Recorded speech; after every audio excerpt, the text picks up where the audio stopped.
രാജ്യത്ത് ആദ്യമായി സംസ്ഥാനത്തെ എല്ലാ ജനകീയ ആരോഗ്യ കേന്ദ്രങ്ങളിലും 5415 സ്ത്രീ പ്രത്യേക ക്ലിനിക്കുകൾ ആരംഭിക്കുന്നതായി ആരോഗ്യമന്ത്രി വീണ ജോർജ്. ഈ ക്ലിനിക്കുകളുടെ സംസ്ഥാനതല ഉദ്ഘാടനം സെപ്റ്റംബർ 16 വൈകുന്നേരം 3 മണിക്ക് തിരുവനന്തപുരം പള്ളിത്തുറ ജനകീയ ആരോഗ്യ കേന്ദ്രത്തിൽ വെച്ച് ആരോഗ്യവകുപ്പ് മന്ത്രി വീണ ജോർജ് നിർവഹിക്കും. ഉദ്ഘാടനത്തോടനുബന്ധിച്ച് ചൊവ്വാഴ്ച രാവിലെ 9 മണി മുതൽ പള്ളിത്തുറ ജനകീയ ആരോഗ്യ കേന്ദ്രത്തിൽ പ്രത്യേക സ്പെഷ്യാലിറ്റി ക്യാമ്പും സംഘടിപ്പിക്കും. സമൂഹത്തിൽ രോഗത്വരത കുറയ്ക്കുന്നതിനും എല്ലാവർക്കും ആരോഗ്യം ഉറപ്പുവരുത്തുന്നതിനുമുള്ള അതിശക്തമായ ഇടപെടലുകളാണ് ജനകീയ ആരോഗ്യ കേന്ദ്രങ്ങളിലൂടെ നടക്കുന്നതെന്ന് വീണ ജോർജ് പറഞ്ഞു. ഓരോ 5000 ജനസംഖ്യയെയും കേന്ദ്രീകരിച്ചാണ് ഗ്രാമനഗര തലങ്ങളിൽ ജനകീയ ആരോഗ്യ കേന്ദ്രങ്ങൾ പ്രവർത്തിക്കുന്നത്.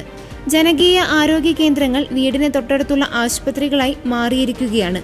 പൊതുജനാരോഗ്യത്തിന്റെ നെടുന്തൂണുകളായി മാറിയിരിക്കുന്ന ജനകീയ ആരോഗ്യ കേന്ദ്രങ്ങൾ കേന്ദ്രീകരിച്ച് സ്ത്രീകൾക്കും കുട്ടികൾക്കുമായി ക്ലിനിക്കുകൾ, അയൽക്കൂട്ട സ്ക്രീനിംഗ് ക്യാമ്പുകൾ, വിദഗ്ധ സ്പെഷ്യലിസ്റ്റ് സേവനങ്ങൾ എന്നിവ ഒരുക്കുന്നതിനാണ് സ്ത്രീ ക്ലിനിക്കുകൾ ആരംഭിക്കുന്നത്. എല്ലാ ചൊവ്വാഴ്ചകളിലും സ്ത്രീകളുടെ ക്ലിനിക് പ്രവർത്തിക്കും.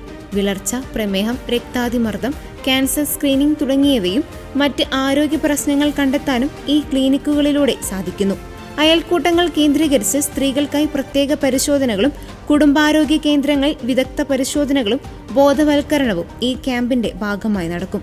പരമാവധി സ്ത്രീകൾ വെൽനസ് ക്ലിനിക്കുകളിൽ വന്ന് ആരോഗ്യ പരിശോധന നടത്തണമെന്ന് മന്ത്രി അഭ്യർത്ഥിച്ചു.